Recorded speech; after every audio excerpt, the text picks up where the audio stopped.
नाजरीन, इस दुनिया में कोई ऐसी जगह नहीं है जो खाना काबा की तरह मुकद्दस और मरकजी हैसियत रखती हो।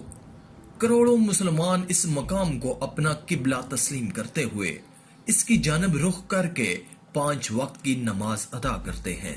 आज हम खाना काबा के मुतल्लिक चंद ऐसे हकाइक पेश करेंगे जिनसे बहुत कम लोग वाकिफ हैं।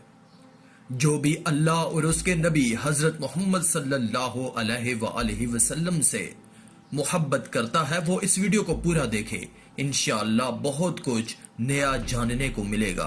तो चलिए शुरू करते हैं आज की ये वीडियो। सब्सक्राइब करें अल्लाह की कुदरत चैनल को और प्रेस करें बेल आइकन को लेटेस्ट वीडियोस सबसे पहले देखने के लिए। नाजरीन, खाना काबा कई मर्तबा तामीर हो चुका है। खाना काबा जिस तरह आज हमें नजर आता है ये वैसा नहीं है जो हजरत इब्राहिम अलैहिस्सलाम और हजरत इस्माइल अलैहिस्सलाम के दौर में तामीर हुआ था। वक्त के साथ पेश आने वाली कुदरती आफात और हादसात की वजह से इसको दोबारा तामीर करने की जरूरत पड़ती रही है। बेशक हम सब जानते हैं कि खाना काबा की दोबारा तामीर का एक बड़ा हिस्सा नबी करीम सल्लल्लाहु अलैहि वसल्लम की जिंदगी में नबूवत मिलने से कबल मुमकिन हो चुका था। ये वो वक्त था जब नबी करीम सल्लल्लाहु अलैहि वसल्लम ने एक बड़ी खूनरेजी को अपनी दूर अंदेशी से रोका था। एक बड़े कपड़े में हजरे अस्वद को रखकर हर कबीले के सरदार से उठवाया था। इसके बाद आने वाले वक्त में कई मर्तबा खाना काबा की तामीर होती रही है। आखिर में खाना काबा की तफसील से आराइश 1996 में हुई थी, जिसके नतीजे में बहुत सारे पत्थरों को हटा दिया गया था और बुनियाद को मजबूत करके नई छत डाली गई थी। यह अब तक की आखिरी बड़ी तामीर है और अब खाना काबा की इमारत को पहले से कहीं ज्यादा मजबूत तस्वर किया जाता है। इसके 2 दरवाजे और एक खिड़की हुआ करती थी।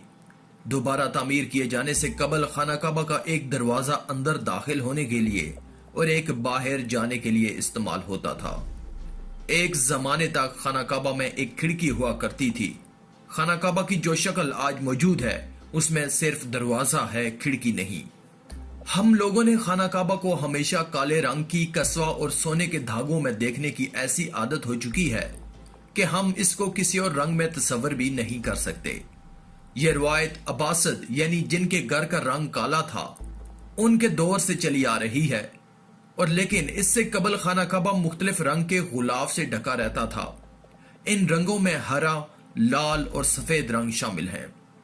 खाना काबा की चाबियां एक खानदान की तहवील में हैं।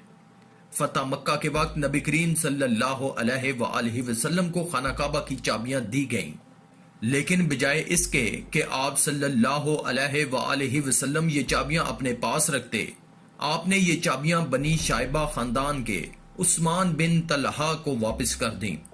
उस वक्त से आज तक वो इन चाबियों के रवायती रखवाल हैं और नबी करीम सल्लल्लाहु अलैहि वसल्लम के नादिर अल्फाज की रोशनी में ये चाबियां हमेशा उनके पास ही महफूज रहेंगी। ऐ बनी तलहा, ये चाबियां रोजे कयामत तक तेरी तहवील में रहेंगी, सवाए इसके कि जोर जबरदस्ती तुझसे गैर इखलाकी तरीके से छीन ली जाए।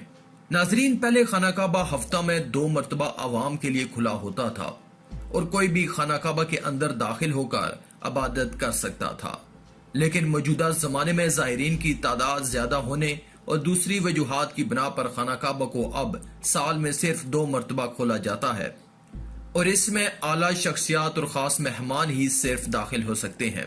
खाना काबा के आस पास तैराकी की जा सकती थी।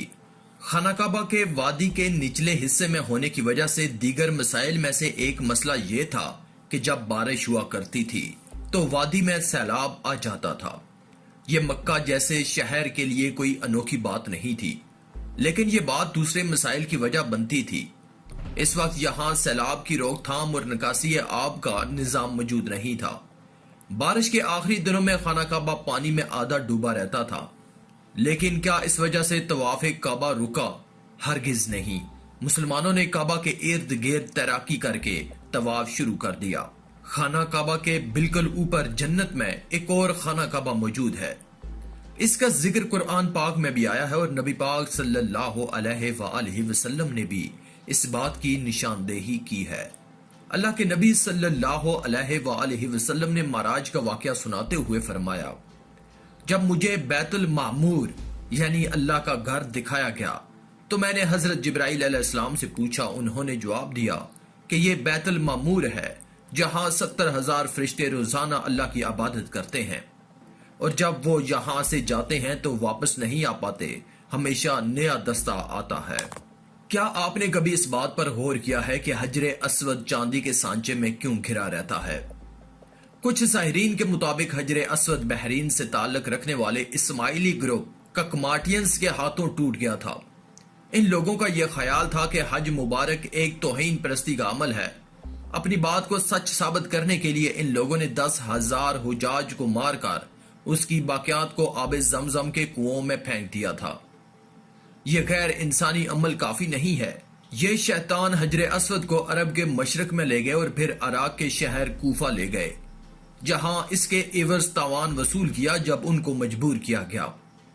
جب اسے واپس کیا گیا تو یہ ٹکڑوں میں تھا، اور اس کو یکجان کرنے کا صرف ایک طریقہ سمجھ آیا تھا کہ اس کو چاندی کے سانچے میں رکھا جائے. کچھ تاریخ دانوں کے مطابق اس مقدس پتھر کے کچھ حصے آج بھی کہیں گم ہیں.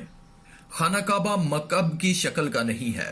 مکعب کی شکل سے مشہور خانہ کعبہ دراصل مستطیل کی شکل کا ہے. خانہ کعبہ کبھی بھی مکعب کی شکل کا نہیں تھا.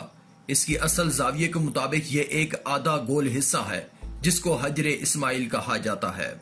نبی کریم صلی اللہ علیہ وآلہ وسلم کو نبوت ملنے سے پہلے جب خانہ کعبہ کی دوبارہ تعمیر ہوئی تھی تب قریش نے اس بات کی حامی بھری تھی کہ وہ حلال کمائی سے ہی اس کی تعمیر مکمل کریں گے. اس کا مطلب یہ ہے کہ جوئے، لوٹ مار، جسم فروشی اور سود جیسے حرام کاموں سے کمایا ہوا پیسہ استعمال نہیں ہوگا. قریش اتنے امیر تجارتی شہر میں ہونے کے باوجود اتنی رقم جمع کرنے میں ناکام ہو چکے تھے جو خانہ کعبہ کی تعمیر اس کے اصل سائز اور رقبے کے حساب سے کر سکیں. انہوں نے خانہ کعبہ کی چھوٹی عمارت تعمیر کی اور اس کی دیواریں مٹی کی اینٹوں سے بنائی. اپنی زندگی کے آخری حصہ میں حضور نبی کریم صلی اللہ علیہ وآلہ وسلم نے خانہ کعبہ کی دوبارہ تعمیر کا ارادہ کیا تھا، مگر یہ عظیم فریضہ انجام دینے سے پہلے ہی آپ صلی اللہ علیہ وآلہ وسلم جہان فانی سے کوچ کر گئے. خلیفہ عبداللہ بن زبیر کے دور حکومت کے چند سال کے مختصر وقفہ میں خانہ کعبہ اپنی اسی شکل میں موجود تھا جس میں نبی کریم صلی اللہ علیہ وآلہ وسلم نے دیکھا تھا. تو آج کی اس ویڈیو میں تھا بس اتنا ہی. مزید ایسی ہی انفارمیٹیو ویڈیوز کے لیے آپ ہمارے چینل اللہ کی قدرت کو سبسکرائب کر دیں اور ساتھ بیل کے آئیکن کو بھی پریس کر دیں تاکہ آنے والی تمام لیٹسٹ ویڈیوز کی اپڈیٹ آپ کو ملتی رہیں. شکریہ.